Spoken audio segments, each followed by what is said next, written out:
Heyo everybody, Haku here with this week's live reaction for Tower of God. Now I was going to record this first thing in the morning, but plans changed and I had a bunch of other stuff I had to do. So now, the afternoon, I'm finally doing this, so tomorrow afternoon I'm going to try to have the review up. I was planning to have it up this afternoon, but yeah, it just got pushed back a little, so sorry about that.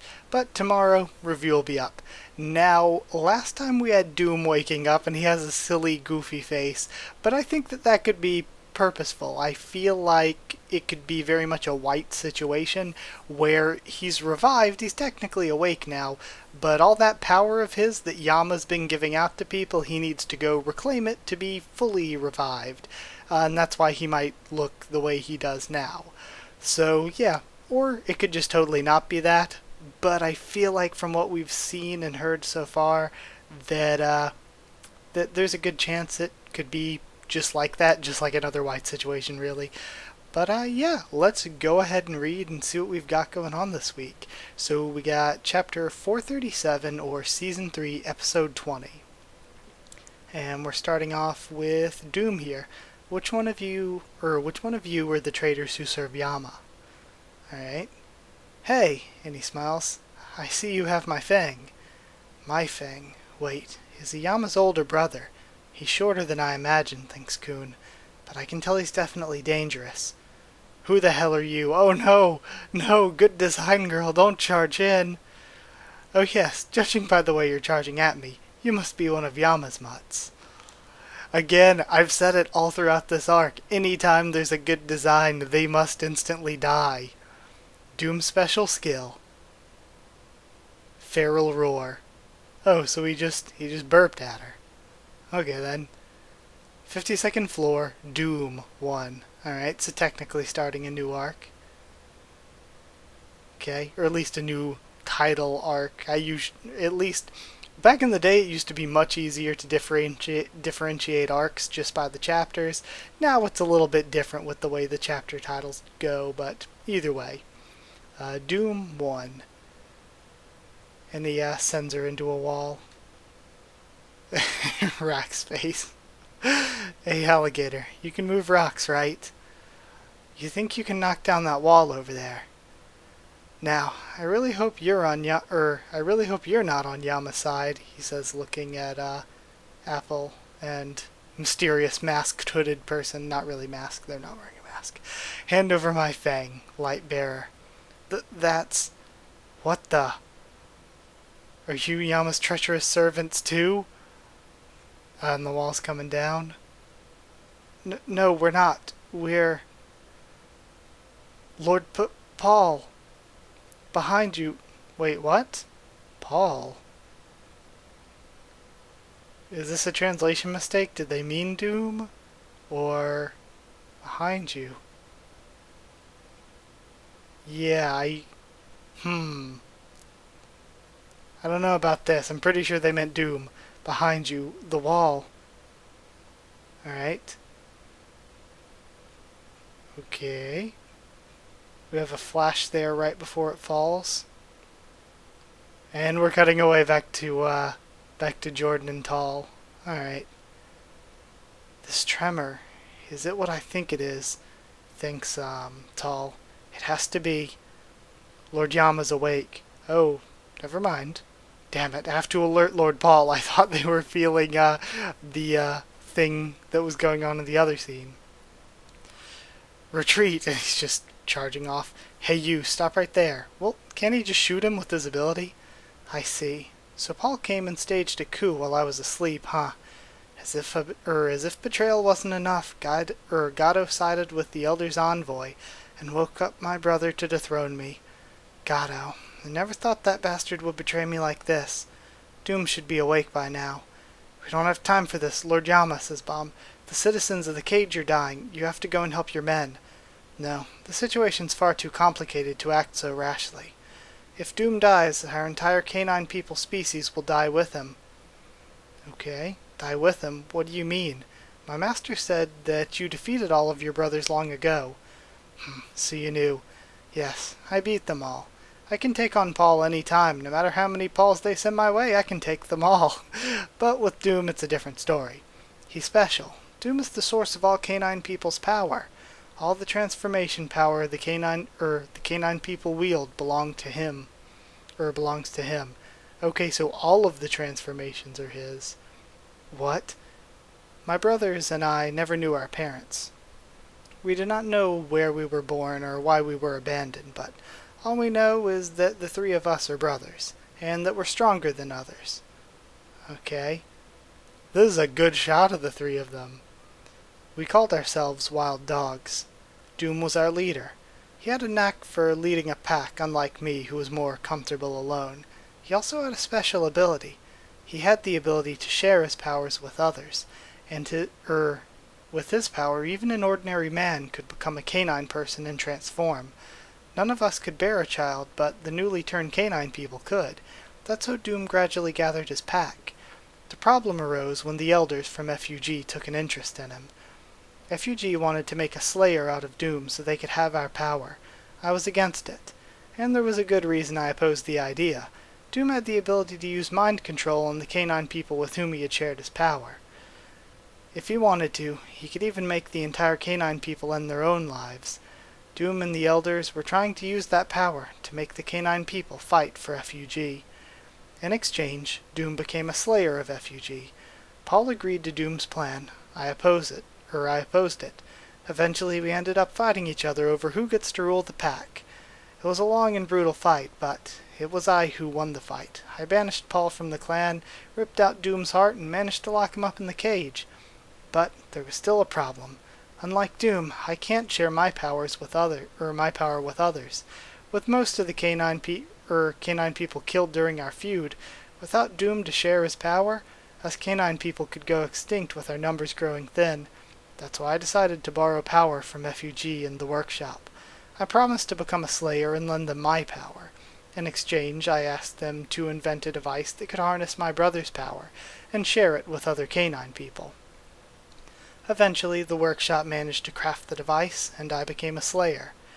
With that device, I shared Doom's power with my subjects. I created soulless combat dogs to serve as soldiers for FUG instead of our canine people. Okay, so that explains them. Everyone thinks I'm the source of power, not Doom, but that was a lie I had to come up with to ensure the peace in our clan. To be honest, I couldn't care less about what anyone thinks of me. I'm only doing this to preserve our clan. Are you saying the canine people will no longer bear descendants with the power to transform if Doom dies? That's right. Doom dies, then the canine people will go extinct. Generations after generations, the power's bound to get weaker. That's what made Dang Dang so special. But I guess that was also part of Gado's little plan. And he laughs to himself. I'm sure Dang Dang carried my brother's heart inside him. The truth was about to be unveiled the moment came to choose one of the two options. Lord Yama. Okay. The moment came to choose one of the two options. That's a weirdly worded sentence. Lord Yama, and we see Jordan getting there. Either Doom becomes the new ruler of the cage and all the canine people become his warrior slaves, or I kill Doom and let the entire race die out slowly. So yeah, I like that Yama's actually not just an idiot charging in for nothing. He actually is someone who's had sort of his own struggles and his own plan this entire time.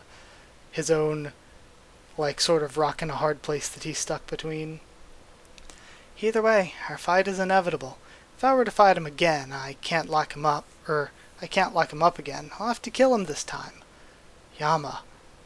Hold on. There must be a way to solve this. A way for Doom to stay alive and for you to keep your Slayer title, says Bomb. Again with the false hope. There's no way a high ranker who's lived that long would suddenly change his mind, says Karaka. No, that's not what I meant. If there's no getting through to his brother, we can have a game of some sort. A game, you say? Yes, like whoever takes the fang from the opponent first wins. Doom might not want to fight Lord Yama head on since he was defeated once before. If we propose something like that, he might agree to it. You do have a point. And then Karaka thinks to himself, if it's us two and not Yama, he might underestimate us and accept the challenge.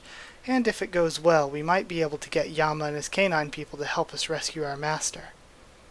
Yama, before you fight your brother, would you give us a chance? A chance for what? Let us challenge him first so that he can accept the outcome. You'll challenge him? Doom may not be as strong as he used to be, but you two don't stand a chance against him. Let us worry about that. In exchange, if we succeed, you have to agree to help us. If we fail, then you can do whatever you want. Alright, you have a deal. In the meantime, I'll go see the Elder's envoy. If the Elder tries to get rid of me, I'll have to fight back. Just so you know, Doom hasn't gotten his fang back yet. If he does, he'll get his mind control ability back. Consider this as the last chance I ever give you. If Doom gets his fang back, extinction or not, I will kill him.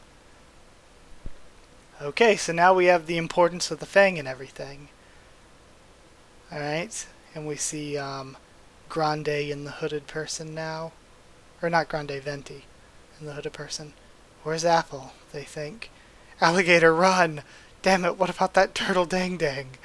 We can't let him get the fang. Now that he's awake, Dang Dang might already be dead. Did that bastard take him away? And of course Goon's running off. Come to think of it, who was that man back there? You've got some interesting skill for a rugrat. You surprised me. And he cuts him off. You dare come after me, the leader of all canine people. Crap. Alright. Are you ready to die? And we still see all of the transformed power or whatever behind him. Alligator, use as much power as you've got and stop him. Alright, you'll stop me. You rugrats are hilarious. Is this what kids are like these days? Back in my day, we were more... And then... What the hell is going on here? Did somebody just blast him in the head? Huh? And they all look shocked. Wow, nice shot. Okay, so I guess it's the other leaders then coming in, because we knew that that's what Hatsu and Chip were going to do. Alright. Tonight, neither you nor the Slayer candidate shall take the path you want. The path this arrow points is your destiny. Have you lost your mind, old man? Screw destiny. And we're finally back to this. Destiny or not, I'll burn you all. And we see Evankel shooting out flames. Okay. AoE, Flower of Flames. Okay. And of course, Kelhelm's just standing there with the bow, unfazed. Fires off a shot and disperses all the flames. He pierced through Evankel's flames with an arrow. Whoa. Both arrows are still going. Interesting.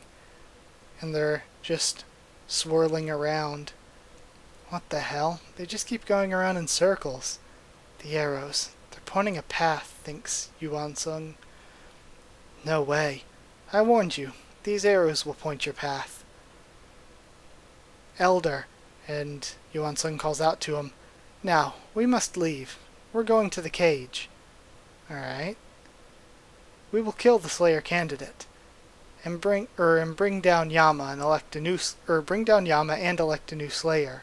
What? Seems like Fuji's kinda destroying themselves by doing all that. But whatever. And as for you, Evankel. If you think you're the only one with the ancient power, you're sorely mistaken. Ah, this is cool. And we see some sort of beast face, like maybe some sort of ox or something, behind Kelhelm. Okay, so somebody else with ancient power then.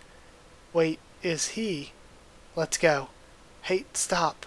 So I wonder what sort of elemental things he can do, or if he's like an actual ancient. Yeah, or if he's like an actual ancient, or if he just uses the power like Evankel. That's really interesting. And they're calling for him to stop. Evankel. And he's yelling for Evankel, but these paths are still swirling around. No clue what's going on with that weirdness, but it's cool. So yeah, that was, like, as a story itself, that was good. My only problem with it is that it just doesn't fit with the lore we had in the past.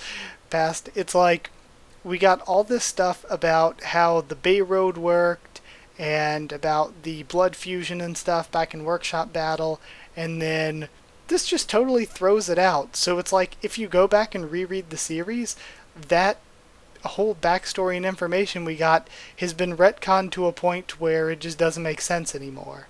So yeah, the continuity there, the lore there, has kind of been destroyed.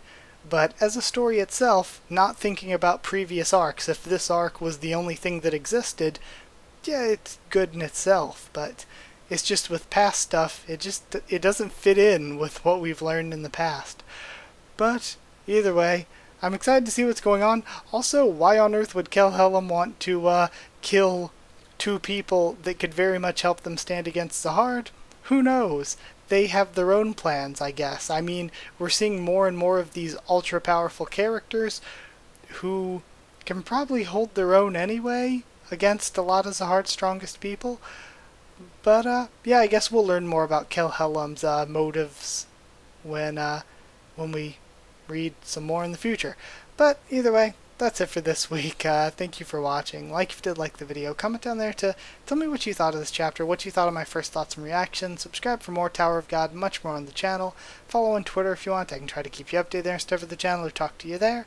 And if you want a link to our Discord server to talk to me or more of us there, then just ask and I can give you a link. That's it. Thank you once again. And if you want to help support the channel on Patreon, there will be a link in the description, and patrons get to vote on a new series that's going to be on the channel on Sundays. So yeah, that's it. Thank you so much for watching, and I'll see you all next time.